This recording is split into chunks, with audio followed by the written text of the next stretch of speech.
Historia del estado de California. Vamos a hablar de esto con Juan Pisanoto. Juanpi, buenas tardes. Buenas tardes, Celio. Como vos decías, los más mortíferos de la historia del estado de California y sobre todo alimentados por las condiciones climáticas en este momento en esa región donde soplan los fuertes vientos de otoño, donde hay una sequía, y esto es caldo de cultivo para que las llamas se extiendan y sea muy difícil controlarlas. Aumentan con el correr de las horas las cifras que tienen que ver con víctimas fatales, también con las personas desaparecidas. En las últimas horas se encontraron cerca de 13 cuerpos en la localidad de Paradise, que fue totalmente arrasada por las llamas en el sector de fuego más fuerte, que es el del norte del estado de California, a unos 200 kilómetros al norte de la capital del estado, de la ciudad de Sacramento. Repito, en las últimas horas 13 cuerpos fueron hallados y hacen que la cantidad de víctimas fatales ascienda irremediablemente según van pasando las horas. Bien, Juanpi, vamos a hablar con Andrea González, periodista de Univisión en Los Ángeles, California, para ver cuál es el estado de situación actual. Andrea, ¿cómo te va? Buenas tardes. Eleonora, ¿cómo estás? Buenas tardes. Los saludo con muchísimo gusto, efectivamente desde Los Ángeles, California, donde estamos viviendo una situación, como ya lo explicaban, extremadamente difícil, de emergencia total. Ya son los incendios más mortíferos de la historia y que, como se ha dicho, han afectado las zonas más adineradas, curiosamente del norte de California. Grandes estrellas de Hollywood que ya han perdido sus casas, muchísima gente afectada, mascotas afectadas, 8,000 bomberos luchando a brazo partido para tratar de apagar estos fuegos que, fuera del incendio Wolfie y el Camp Fire, que son los más grandes, hay otros pequeños incendios que se han estado desatando y que también ponen en riesgo a la población y a las casas. De verdad, es una situación que no se prevé que termine pronto. El Departamento de Bomberos de California ha dicho que probablemente entre el 26 y el 29 de noviembre se estén tratando de apagar estos fuegos que hasta el momento solo están en un 30% contenidos. Perdón, Andrea, entre el 26 y 29 de noviembre, es decir que falta muchísimo tiempo para poder controlar finalmente este fuego que es tremendo lo que estamos viendo, las imágenes, vos recién las relatabas muy bien, nuestro compañero Juan Pablo Sanoto lo viene cubriendo hace varios días. Esto principalmente está el foco en el norte de California o también en algunas partes más al sur, más cerca de Los Ángeles. Mira, es cerca de Los Ángeles, estamos hablando del condado de Ventura, sí, que si tomas en cuenta como referencia el aeropuerto LAX, el aeropuerto de Los Ángeles, el principal, hay que viajar aproximadamente 1 hora y media o 2 horas con mucho tráfico hacia el norte, pero tampoco es que alcance justamente las zonas de San José, eso ya es mucho más al norte. Está pegado al condado de Los Ángeles y áreas del condado de Los Ángeles que también se han visto afectadas, como Malibu, por ejemplo, que ha sido de las seriamente afectadas, casas y casas reducidas a cenizas.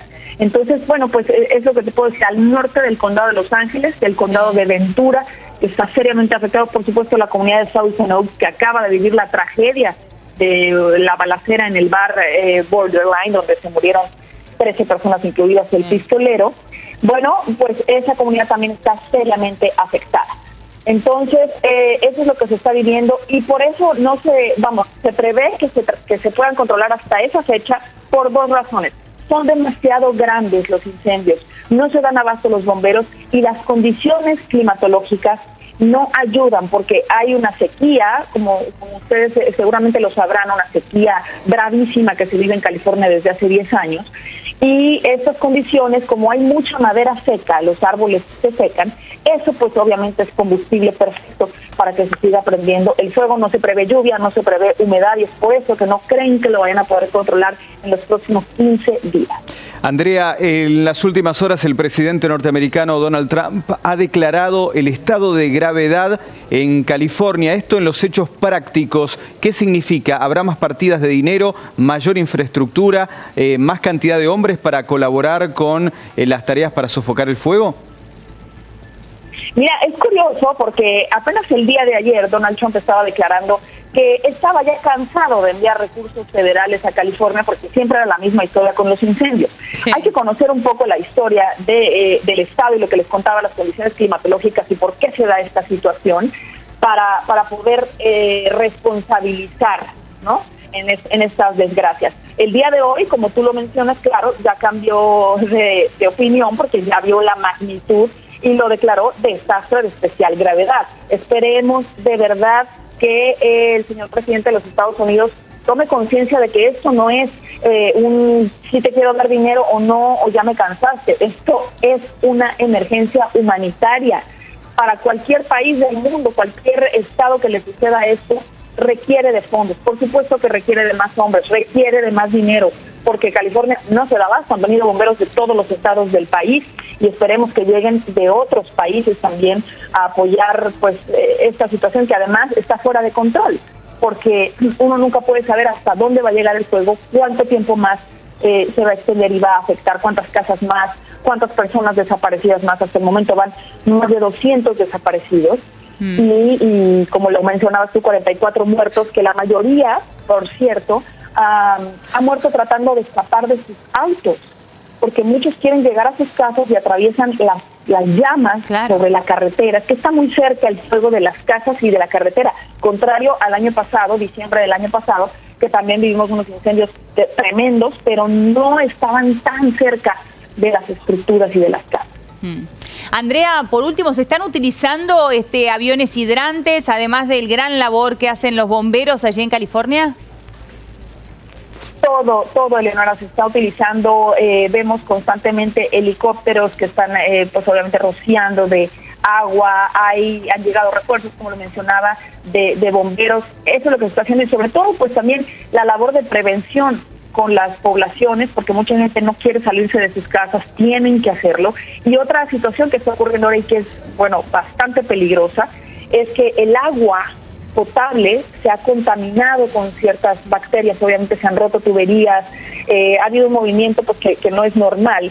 Entonces, ahora se está instando a la gente que vive alrededor o que se vea afectada que tome agua embotellada o que hierva el agua, porque definitivamente el agua que sale del grifo pues no es potable en estos momentos en esas áreas.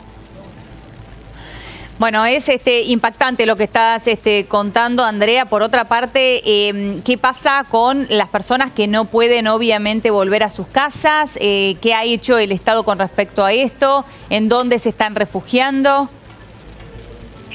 Esto es un problema que les puedo comentar que va a tardar años en arreglarse. Me refiero a que no hay albergues suficientes. Por ahora la gente se está yendo a casas de conocidos. Claro que hay refugios que se han instalado en diferentes lugares, pero la gente que se quedó sin casa tendrá que esperar en algún refugio, en casas de familiares y de amigos, a que los seguros, las aseguradoras, pues les hagan válidos la compensación económica y ahí hay que volver a empezar desde cero. Hay gente que se quedó con lo que traía puesto. Claro, totalmente. Andrea, te agradezco enormemente esta comunicación. Seguramente te molestemos nuevamente en estos días. Muchas gracias. Por favor, quedo a la orden. Esta emergencia continuará, así que aquí con mucho gusto les puedo seguir reportando desde Los Ángeles, California. Muy bien, hasta luego. Muchas gracias. Gracias, Juanpi. También la seguimos en un ratito porque ahora tenemos que hablar de las inundaciones, las lluvias que afectaron a gran parte del país. Y esto también sucedió en el centro sur.